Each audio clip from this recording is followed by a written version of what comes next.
Milenio 3, en la cadena SER, con Iker Jiménez. Fecha de nacimiento imprecisa, patria desconocida, litigan por ella varios países todavía. Cristóbal Colón es sin duda un personaje clave para nuestra historia, y os aseguro, amigos de Milenio 3, que harían falta 10, 15, 20 programas para poder abordar su propio enigma. En los últimos tiempos, además de plena actualidad y en un día como hoy, 12 de octubre, imaginaos, se ha hablado de todo tipo de cosas. Se ha hablado de su procedencia, de si era catalán, portugués, italiano, genovés. Y es que cuando vamos a algunas enciclopedias nos damos cuenta de que ni siquiera se sabe con exactitud el año en que nació. Se sabe muy poco de su muerte. De Colón se deja de hablar enseguida con los fastos y las glorias del descubrimiento. Pocos saben que murió indigente, sin conocer, sin ser consciente de que había abierto las puertas a un nuevo mundo. Porque Cristóbal Colón, Cristóforo Columbus, tantos y tantos nombres, siempre tuvo una obsesión: dejar pistas falsas, dejar documentos para esconderse. Quizá no quería pasar a la historia, no lo sabemos. Él pensó que había llegado a un extremo de Asia y creyó que iba a encontrar los palacios de oro macizo de los que hablaba Marco Polo. Nunca supo realmente la dimensión de su propia gesta, que este 12 de octubre celebramos. Pero, queridos amigos, estoy seguro que habéis oído hablar de todo, del ADN, también hablaremos de eso, de dónde están y cómo son los huesos de Colón, de dónde está enterrado. Hay cosas mucho más fascinantes. Hay una historia que hoy queremos compartir con todos vosotros. Hay una historia mucho antes de 1492. Hay una historia que, para mí, y para muchos, aunque no sea muy conocida, es el gran secreto de Cristóbal Colón. ¿Queréis conocerlo? Comenzamos. Los viejos mapas aún guardan en sus extremos los prodigiosos monstruos y criaturas guardianes de los confines del mundo conocido. Más allá de sus dominios, todo era misterio. Un enigma tan profundo como la oscuridad de los cielos estrellados. Hace 5 siglos, un hombre se atrevió a cruzar el umbral, en una hazaña que parecía digna de la locura. Una aventura increíble, protagonizada por un marino que guardaba un as en su manga.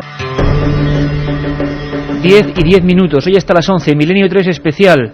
Juanma Frasquet, hoy es el capitán de nuestra particular carabela del misterio. También Katia Rocha, por supuesto, y Carmen Porter. Buenas madrugadas. Buenas noches, Iker. Bueno, buenas madrugadas, es verdad, yo estoy como siempre, ya estoy fuera del tiempo y el espacio. Ya sabes que particularmente Cristóbal Colón me emociona, es un personaje del que creo que queda tanto por contar. Hoy mismo, en este Estudio 1, bueno, en la emisora, en la cadena SER, muchos amigos me preguntaban, ¿qué vamos a contar? Bueno, unos minutos, por favor, porque hay cosas sorprendentes, y cosas que no dicen ocultistas, ni gente extraña con túnicas, no. Vamos a hablar con historiadores, con antropólogos y con forenses. Carmen, me gustaría que escucháramos primero a una auténtica autoridad en la materia de la historia, que yo creo que va a meter el primer espadazo para muchas conciencias. Va a contarnos una cosa sorprendente. ¿Quién es este hombre?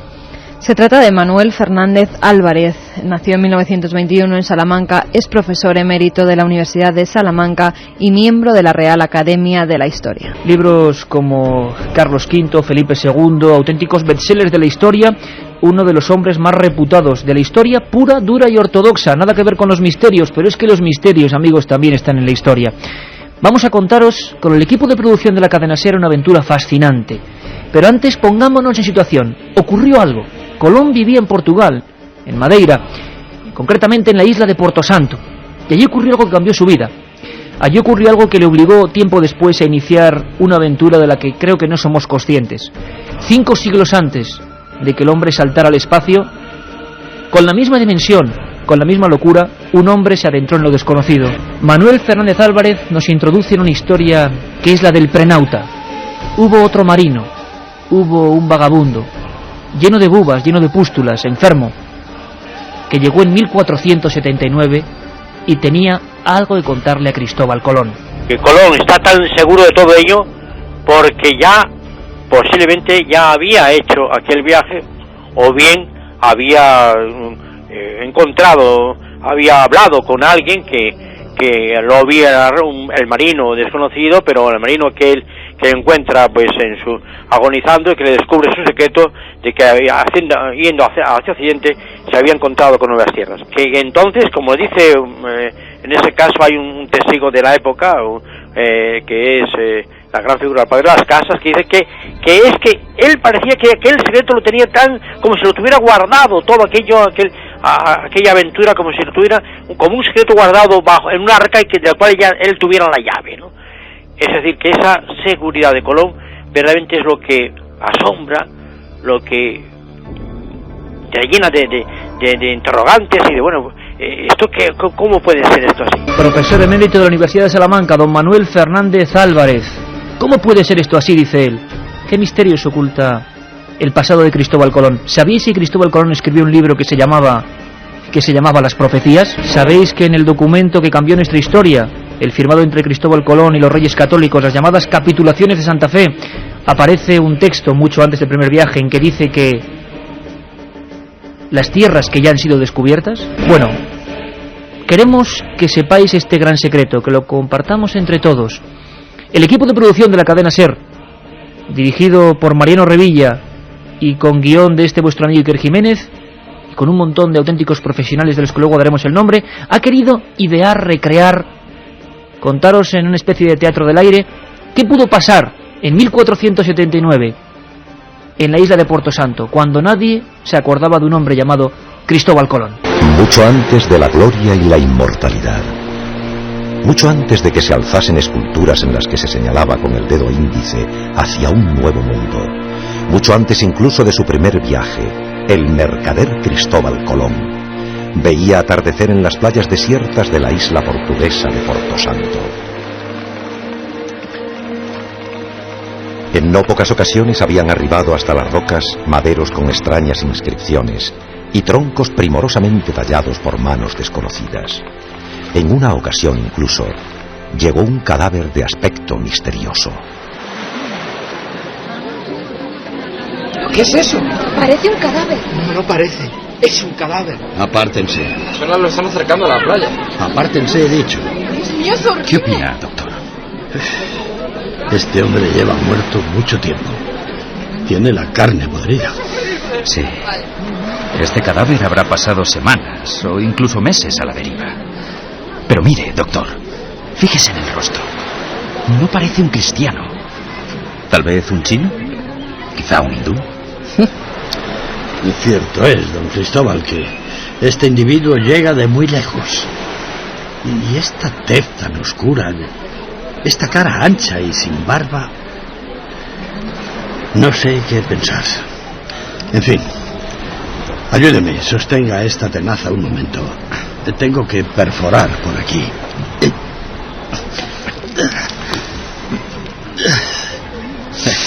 Es curioso. Las alimañas marinas han respetado las entrañas.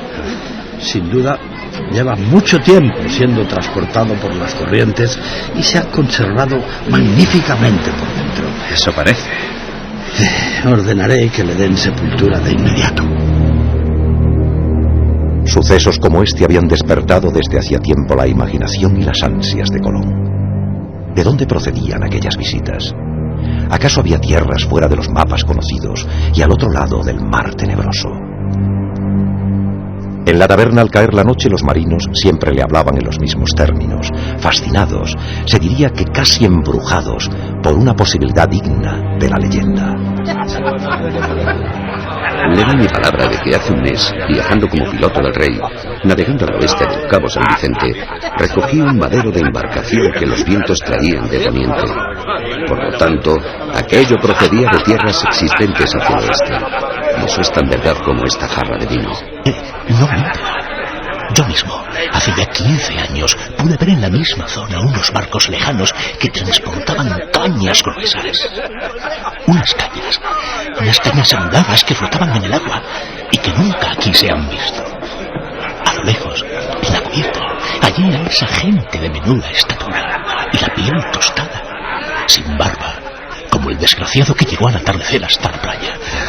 ¿Y cómo no fue hacia ellos, amigo Pedro? Quite, se alejaron a gran velocidad. A lo peor, temerosos de mi navío.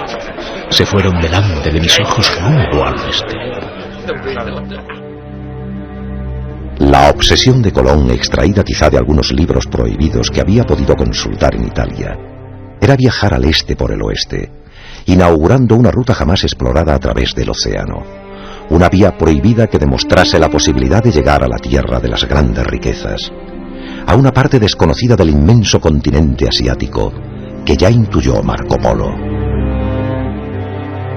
¡Don Cristóbal! ¡Don Cristóbal, tiene que venir! Una barcaza se ha estampado contra el espigón. ¡Hay varios muertos! ¡Rápido, don Cristóbal! Apenas había comenzado el mes de marzo de 1479, cuando un accidente aparentemente fortuito iba a cambiar de raíz la vida de Colón, y quién sabe si de la propia historia de la humanidad. Por favor, no puedo hacerlo solo. Ayúdame con el herido. Cuidado al cogerlo. Sí, no. Tranquilícese.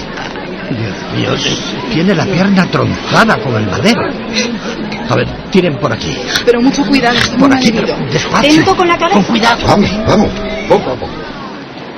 Era el único superviviente de aquella embarcación que también venía arrastrada desde el oeste. Quizá por esa circunstancia, el almirante asistió intrigado y en silencio a la escena. El doctor y un grupo de muchachos arrastraron hasta la orilla a un hombre barbado, vestido con una especie de túnica de lino blanco. Dios. ¡Ayuda! ¡Ayuda! ¡Ayuda! Los paños que le cubrían estaban llenos de sangre muy oscura y su aliento era fétido. Por unos días, la isla se volcó con el inesperado visitante, que fue acomodado en la casa de Colón. Todo el cuerpo estaba lleno de bubas y costras de aspecto siniestro.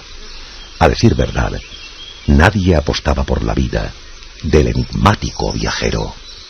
No se lleve a engaño. No puede durar más que unos días. ¿Cuál es su opinión, doctor?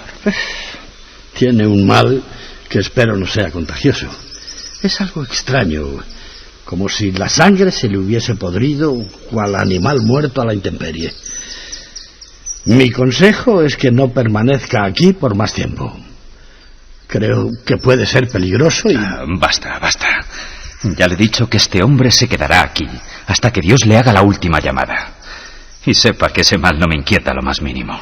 Pero, don Cristóbal, ¿realmente cree que un enfermo que agoniza le puede dar información valiosa para sus estudios? Por cierto, esa ropa de lino que lleva debería ser quemada de inmediato. Aquí no se va a quemar nada de ese enviado. ¿Enviado, dice? Sí, enviado del destino.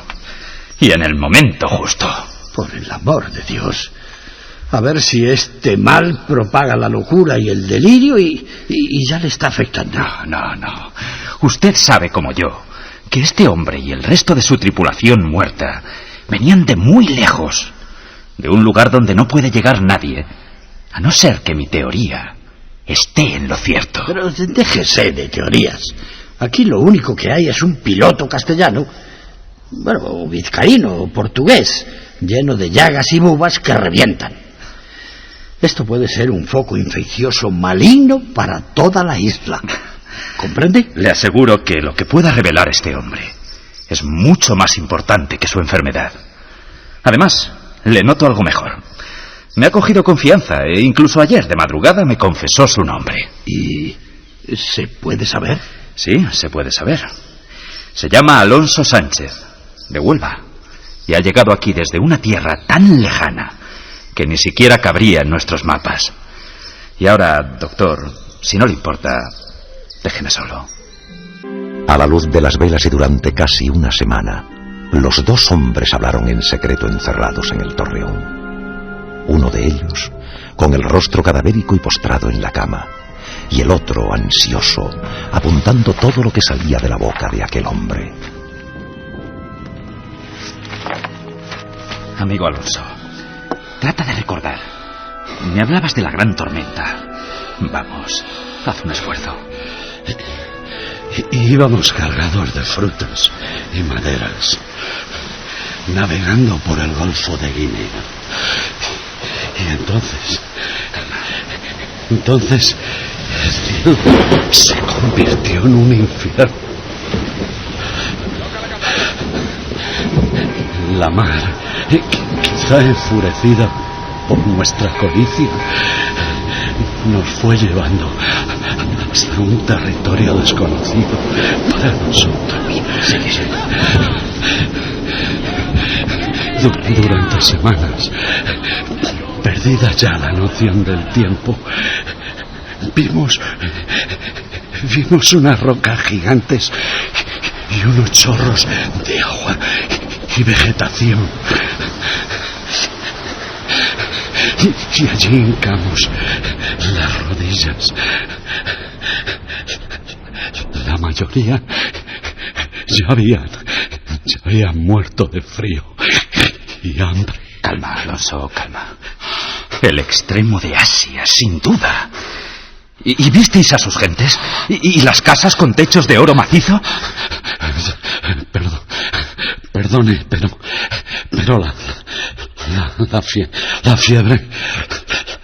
la fiebre otra vez. Deme un poco de beber, don Cristóbal. Tranquilo.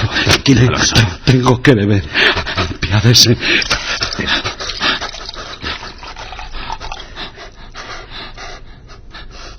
Tómala con cuidado. Así, tranquilo. Debes contarme todo con detalle, para que así yo pueda realizar ese mismo viaje. Debes acordarte de todo lo posible, querido Alonso.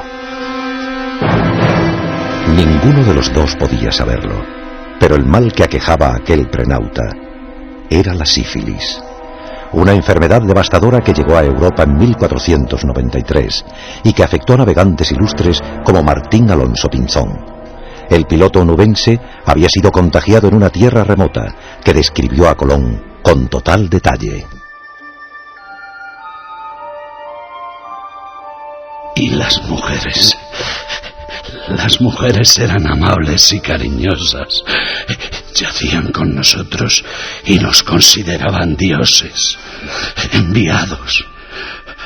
Hasta que empezamos a sentir este dolor y nuestro cuerpo se recubrió de granos y bultos.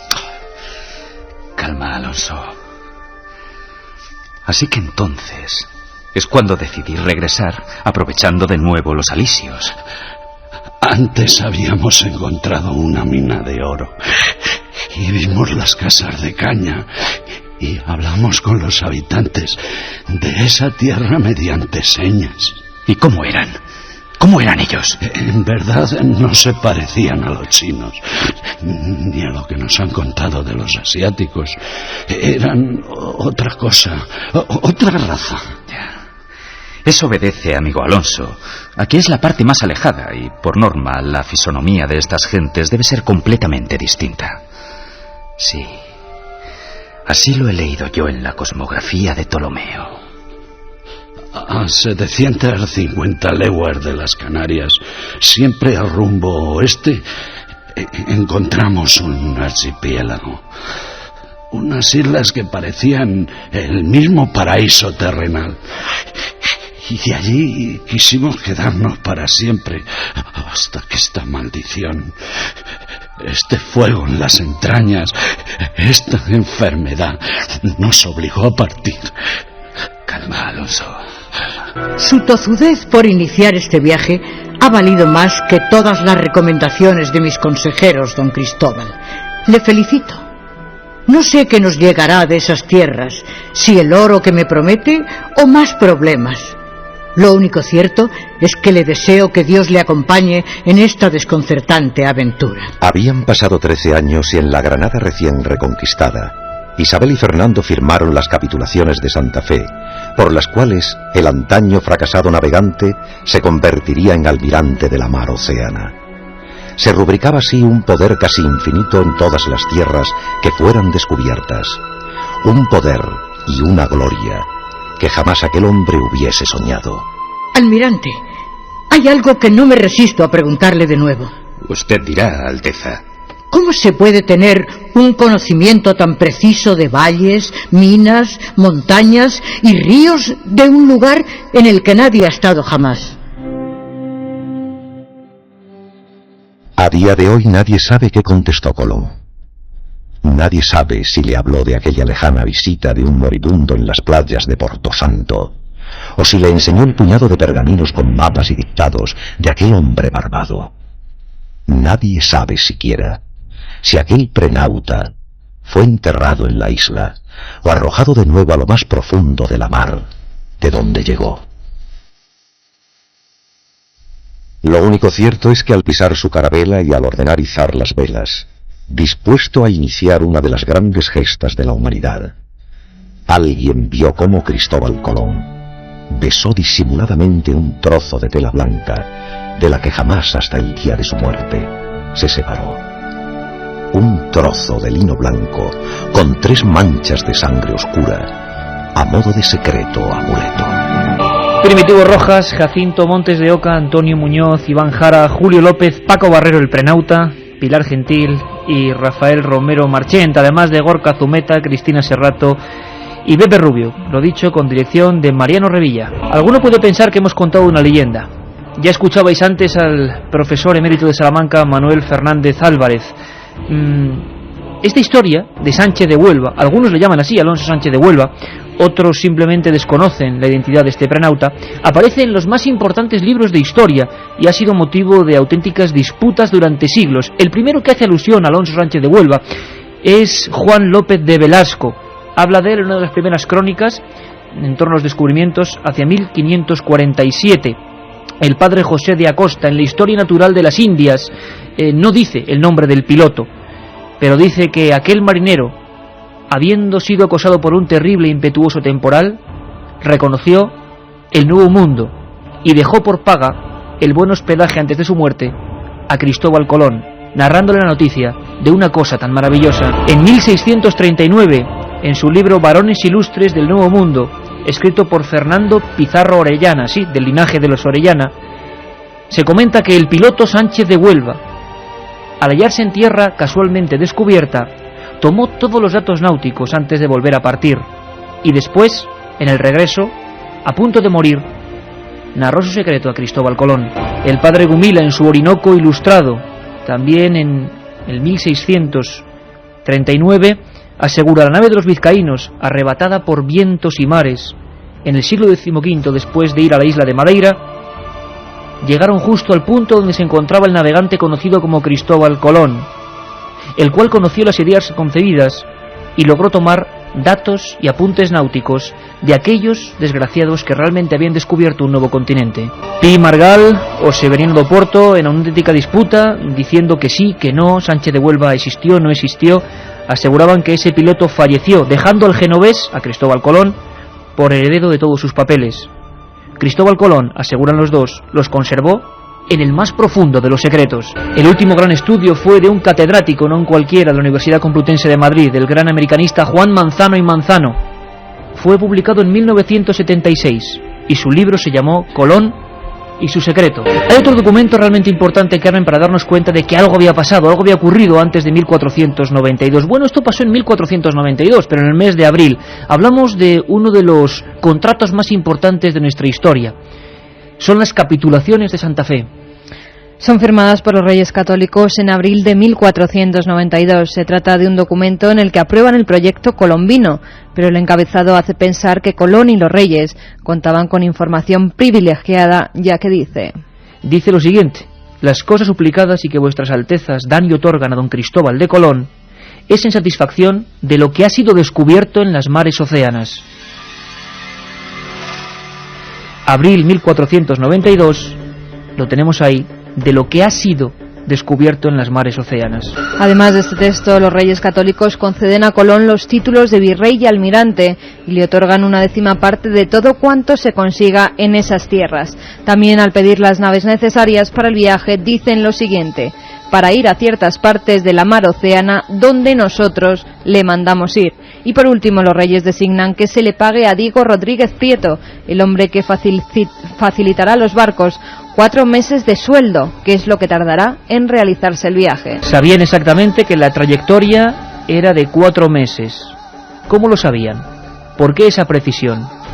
¿Por qué los marinos que iban en las 3 carabelas atestiguan que Colón sabía de valles, montañas, minas, Le tomaron casi como un enviado, como él tomó en su día quizá el prenauta Alonso Sánchez. Sabía lo que estaba por venir y sin embargo estaban en una tierra que nunca los cristianos habían pisado. Por cierto, Milenio 3, cuyas emisiones habituales son el viernes de 1:30 a 3 y los domingos de 3 a 4. Lo decimos porque sabemos que estáis muchos escuchándonos, escribiéndonos al 7640, a pesar de que no hemos abierto el buzón de los mensajes, y sabemos que muchos estáis en las carreteras. Mucho cuidado, por favor. Tenemos que disfrutar de este gran viaje radiofónico, este viaje del secreto de Colón. Ponemos esta música porque hemos querido viajar a Huelva. Hay una cosa que es sorprendente. Desde luego, muchas veces en los libros de historia habitual, aunque hemos visto que también hay referencias, no se ha enseñado quién ha sido ese prenauta. Entonces, ¿por qué en Huelva, en un parque, hay un monumento a este predescubridor de América? ¿Por qué en pleno corazón de Huelva existe la estatua solitaria de Alonso Sánchez, el piloto? Un hombre que en 1479, al parecer, dejó muchos secretos y muchas pistas a Cristóbal Colón. Hemos intentado saber qué restos, qué pistas, qué documentos hay sobre este hombre en esa capital andaluza. Katia Rocha, buenas noches. Buenas noches. ¿Qué hemos encontrado? El nombre Alonso Sánchez de Huelva ha turbado desde hace siglos en cuanto repasan e investigan los oscuros años predescubridores de Cristóbal Colón. En cuanto a la educación, al sistema educativo que tenemos en España, es en segundo de la ESO cuando los alumnos estudian por primera vez el descubrimiento de América. Al menos así consta en el temario de la editorial Anaya, que es una de las más utilizadas y la que hemos consultado. Es con 14 años cuando se imparten los primeros conocimientos de Cristóbal Colón, porque no hay ninguna referencia, ni siquiera en hipótesis de posibles antecedentes de los viajes marítimos al otro lado de nuestro viejo continente. Pero en Huelva, a los alumnos les debe ser familiar este nombre de Alonso Sánchez de Huelva, aunque solo sea por lo que lo tiene en la estructura de su ciudad. Se puede visitar el Instituto Alonso Sánchez de Huelva, allí todos sus alumnos sabrán perfectamente quién es, está en la avenida Pío XII sin número. También existe el Parque de Alonso Sánchez, uno de los lugares más visitados por sus impresionantes vistas de la ciudad de Huelva, y dentro de ese parque está el monumento a Alonso Sánchez. También existe una calle, está al final del Paseo de Santa Fe, es la calle Alonso Sánchez o calle Puerto, que poseía uno de los aljibes más bonitos de Andalucía. Además, y como dato práctico, allí está la Oficina de Información al Consumidor. Por lo tanto, amigos, no estamos hablando de un cuento, ni de una leyenda. Y si no, que se lo pregunten a quienes viajan a Huelva, quienes estudian en ese instituto, quienes pasean por su parque, quienes ven esa figura. Son, nunca mejor dicho, los grandes enigmas de la historia. Por lo tanto, el más famoso grito de la historia, el que da Rodrigo de Triana, venía con información privilegiada. ¿No era una cosa casual? ¿Quién sabe?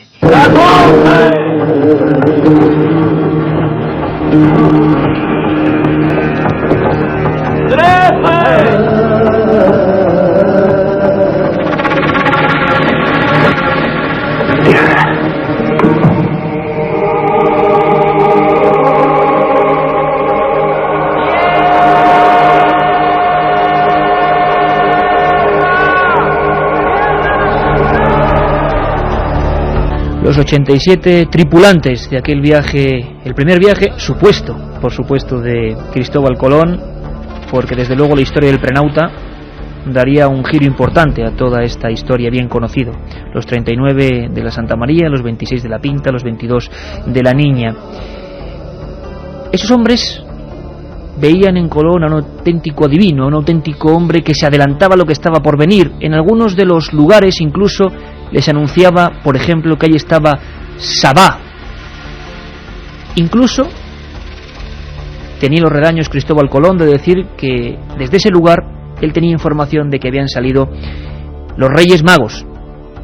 Incluso también Cristóbal Colón aseguraba que un poco más allá se iban a encontrar con una mina, con unos chorros gigantescos que caían desde las montañas, con unas ensenadas. ¿Os imagináis la cara de aquellos pilotos? ¿De aquellos marinos? ¿Cómo Colón tenía conocimiento de todo eso? Otra de las cosas, tantas, que envuelven la figura brumosa de don Cristóbal, es su libro sobre las profecías. Vamos a conocerlo. Las primeras traducciones de este libro las publicó el gobierno italiano con motivo de la conmemoración del 4º centenario del descubrimiento de América. Se trata de un documento escrito en latín y en castellano del siglo XV, en el que se resalta el profundo conocimiento que Colón poseía de la Biblia. El manuscrito original se conserva en la Biblioteca Capitular y Colombina de Sevilla, bajo el número 2091 del registro de Hernando Colón.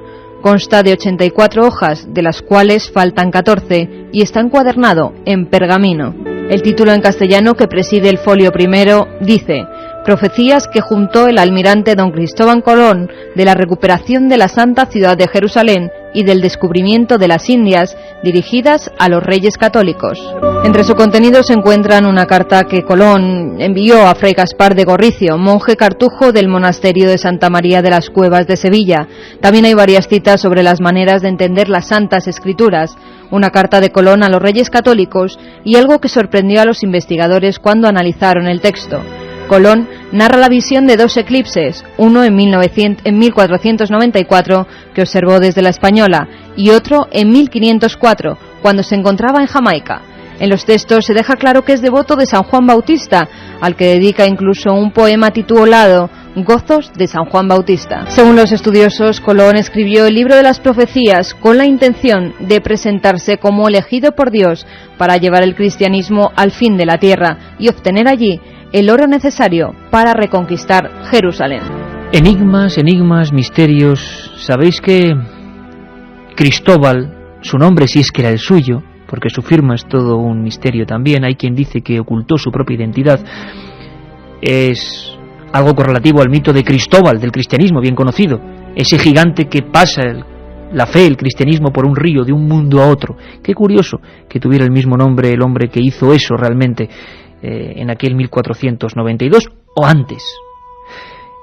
El profesor de Historia emérito de la Universidad de Salamanca, el historiador Manuel Fernández Álvarez, una auténtica institución, nos habla de que quizá entre 1479 y 1492, con los datos del piloto desconocido del prenauta en la faltriquera de Alonso Sánchez de Huelva, Colón emprendió un primer viaje. Si no es imposible tener tal detalle en esa primera aventura oficial. Le escuchamos. Por lo tanto, aquí sí que parece que había una prueba indirecta de que Colón, para estar tan seguro, es que lo tenía como muy cierto. ¿Y por qué podía tenerlo como muy cierto? Porque él tenía una prueba segura, indiscutible.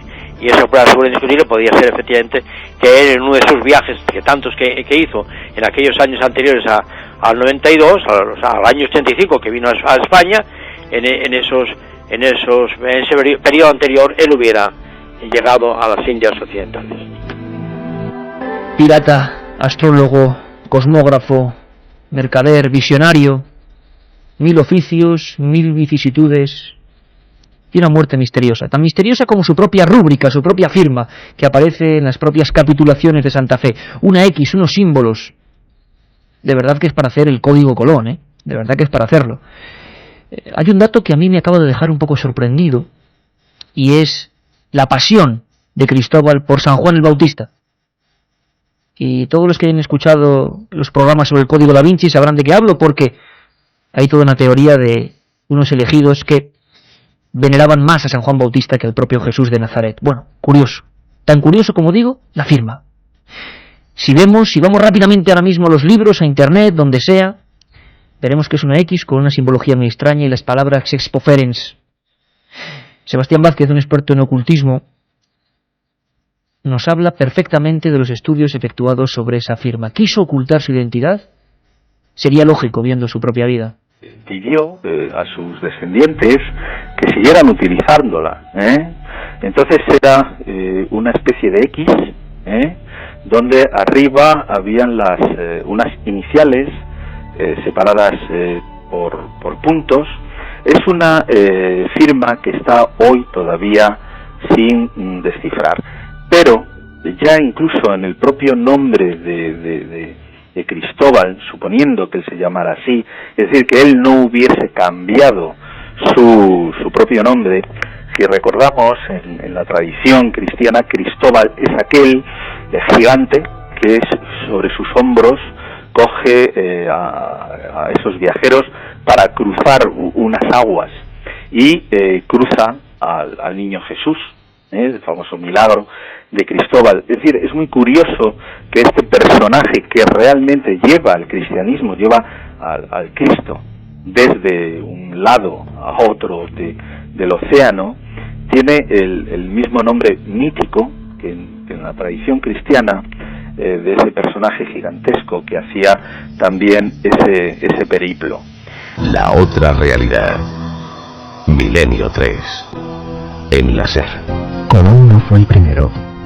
Son muchos los historiadores que mantienen que otras culturas, provistas de fabulosas embarcaciones y mapas complejos y sorprendentes, arribaron a las costas del mundo nuevo mucho antes que las 3 carabelas. Una de las nuevas teorías es la del oficial británico Gavin Menzies. Según su documentadísima investigación, un destacamento chino de 800 barcazas llegó a América en 1421. Lo dicho, Juanma Frasquet en la nave, en la carabela, o mejor dicho, de Milenio 3. Estamos descubriendo con todos vosotros los misterios, los enigmas que rodean a Cristóbal Colón. Y no solo a él, sino las evidencias existentes de que hubo viajes anteriores al de octubre de 1492. Seguimos teniendo como base, como polizón de lujo, a Manuel Fernández Álvarez. Todos hemos ido a escuchar que si los vikingos, que si incluso algunos pueblos célticos, algunos pueblos púnicos, llegaron hasta esas tierras desconocidas que no supieron ni siquiera cuáles eran, otro mundo completamente diferente. ¿Qué datos hay? Y como siempre uno que es un aprendiz se queda sorprendido al ver que en la historia ortodoxa y habitual nada da al misterio, se tiene una referencia, aunque no se hable mucho de ello, de que evidentemente hubo otras culturas antes del descubrimiento. Escuchamos a don Manuel Fernández Álvarez. Se han encontrado esos restos de naves vikingas del siglo X, y XI. Y efectivamente en las sagas que se han conservado, lo que pasa es que esa tradición no llega al sur, no llega a las naciones del Mediterráneo, del Renacimiento. Esto se viene porque se suspenden esas navegaciones a partir, yo creo que es el siglo XII, y entonces todo eso queda muy interrumpido y todo eso pues no provoca todo el eco que debiera. Pero hoy sí sabemos, hoy se ha demostrado científicamente en efecto que a partir de fines del X y el XI naves vikingas llegan desde Noruega a Groenlandia, y de Groenlandia pues incluso a tierras como esas de la península del Labrador. Roberto Cuadrado, el técnico que se ha esforzado tanto para hacer esa dramatización sobre el secreto de Colón, dejaba claro, y el propio argumento dejaba claro, que antes incluso del prenauta habían llegado hombres a la deriva, hombres con la carne podrida, o incluso maderos tallados, con una caligrafía, con un lenguaje que nadie osaba comprender. Zheng He, con 800 pilotos chinos, según el oficial británico de la Armada Gavin Menzies, autor del libro 1421, llegaron allí a esas costas. Pero antes incluso, siglo X, siglo XI, como hemos escuchado, tuvieron que estar esos vikingos. Se habla de la odisea de Eric el Rojo desde Groenlandia, buscando siempre nuevas tierras. El ser humano siempre ha tenido esa necesidad. ¿Qué datos tenemos? ¿Qué museo de lo insólito tenemos para suponer que ha habido otras culturas? ¿Cuáles son las piezas de las que nunca se habla pero que ahí están, desafiando? Pues ahora vamos a descubrirlas, Carmen. Hacemos un rápido repaso. Vamos con algunas de ellas. En 1964 en Terranova se hallaron los restos de un posible campamento vikingo. Aparecieron una forja de características normandas y fragmentos de madera que, tras ser datados mediante el método del carbono 14, dieron una antigüedad de 1000 años. Años más tarde también fueron encontradas monedas romanas acuñadas en tiempos de Augusto, Constantino, Honorio y Teodosio. Fueron halladas en México, en Venezuela, en Costa Rica y en Ecuador. Vamos con más monedas, estas encontradas en 1979 en unas ruinas indias del estado de Maine. Se encontraron acuñadas en Noruega entre el 1065 y el 1080, y esto demostraría la visita otra vez de los vikingos antes del descubrimiento de Colón. En mayo de 1980 la revista Science Digest publicaba los hallazgos del profesor Barry Feld de la Universidad de Harvard. Se trataba de una serie de inscripciones y un barco tallados en una roca de Mount Hope, en Rhode Island. Escrito en caracteres púnicos, se puede leer: esta roca es el saludo de los marinos de Tartán. En 1993 en México se produjeron varios hallazgos, un torso de Venus del siglo IV a.C. y una pequeña cabeza de barro de origen romano que databan del año 200 de nuestra era. Vamos con los mapas. El mapa de Vinland, sobre el que hay una gran polémica, ya que en 1965 la Universidad de Yale y el Museo Británico anunciaron que este mapa era la prueba de que los vikingos habían llegado a América mucho antes que Colón. En el mapa se pueden observar claramente cartografiada América, pero estudios posteriores echaron por tierra esta versión, ya que tras analizar la tinta que había en el documento, se llegó a la conclusión de que esta era moderna. Pero no contentos con los resultados, en 2002 se volvió a analizar la tinta en un acelerador de partículas de la Universidad de Arizona y los resultados arrojaron una nueva fecha, 1434. Hay otro mapa conocido como Mapa Mundi de Martellus, realizado en 1489 por Enrico Martellus Germanus. Trabajaba como cartógrafo para el Vaticano. En él hay dibujada una región que recordaba el perfil de América. Al parecer este mapa le fue entregado a Martín Alonso Pinzón por un familiar del Papa Inocencio VIII en una visita que este marinero hizo a Roma. Además del mapa, Pinzón pudo recibir un escrito que decía: navegarás por el mar Mediterráneo hasta el fin de España, y allí, al poniente del sol, entre el norte y el mediodía, por la vía temperada hasta 95 grados del camino, hallarás una tierra de Cipango, la cual es tan fértil y abundosa que con su grandeza sojuzgarás África y Europa. Datos increíbles, el Museo de lo Extraño que está ahí, ¿se le haga caso o no? Y nosotros estamos para contarlos. Por cierto, ¿cómo fue el fin de Colón? Todos los honores, en un momento dado, al final de su vida, indigente, casi mendigo, a pesar del poder que tuvo, se los llevó otro nombre, Américo Vespucio. Un momento sin duda creo que duro para don Cristóbal. Han sido descubiertas y conquistadas nuevas tierras en nombre de Castilla y Aragón en el año de 1492. Como sabe muy bien vuestra Alteza, la Universidad de Salamanca siempre ha defendido la teoría de la existencia de territorios desconocidos en Occidente. Castilla, por la gracia de vuestra Alteza, ha confirmado ya a toda la humanidad la existencia de un mundo nuevo, Terra Incógnita. Ese continente fue descubierto en primer lugar por un marino enviado por vuestra Alteza. Su nombre, Américo Vespucio. Os aseguro que cuando uno se adentra en la vida, en los escritos, en las disputas que hay todavía sobre Cristóbal Colón, se emociona. Es un personaje digno de 1 y 1000 estudios. Por cierto que uno de los últimos es el de Miguel Botella, antropólogo forense de la Cátedra de Antropología de la Universidad de Granada. Todo el que se acerca a algo de Colón acaba hipnotizado por su encanto, y si no, escuchar al profesor. Pues los huesos llegaron el mismo día que se sacaron de la Catedral de Sevilla y se trasladaron a la Universidad de Granada, donde me hice cargo en el laboratorio de antropología de hacer su estudio. Realmente, bueno, hay que decir que fue muy emocionante abrir aquello, poder tocar los huesos presuntos del almirante. En fin, creo nunca había soñado con tener eso. Nuestra particular embarcación vaya camino a puerto.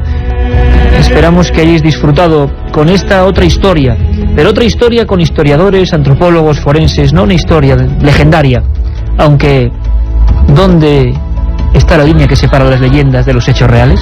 La firma de Colón, su pasado, lo que aparece en las capitulaciones de Santa Fe y sobre todo esa sombra, mucho más importante que de dónde era Colón y de historias de apropiarse de un personaje de este tipo.